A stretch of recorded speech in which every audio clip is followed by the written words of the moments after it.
Hello guys, आज मैं जो पेंटिंग करूंगा प्लेनेट के अंदर जीव जंतु भी रहते हैं, पेड़ पौधे भी रहते हैं, हम भी रहते हैं। तो किस तरह की पेंटिंग बनती है प्लेनेट की, एक सुंदर पेंटिंग जो है।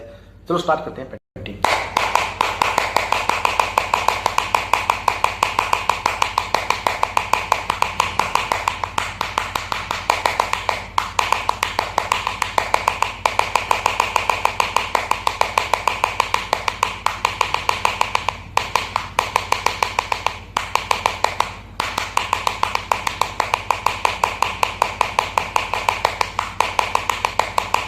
पेंटिंग बनने के बाद जो है प्लेनेट कितना सुंदर दिखाई देता है, जीव जंतुओं के रूप में, पेड़ों के रूप में, हम मनुष्य के हाथ के रूप में, एक सभी चीजों से मिलकर जो है प्लेनेट बनता है। यानी कि उसके अंदर सभी लोगों की, सभी जीव जंतुओं की, पेड़ पौधों की और एनवायरनमेंट की हिस्सेदारी होती है, तब जाके जो है प्लेनेट बनता है। और बनने के बाद ये पेंटिंग कितनी सुंदर दिखती है, प्लीज एक कमेंट जरूर करके जरूर बताना। अगर आप मेरे चैनल पर नए हो तो एक सब्सक्राइब कर लेना।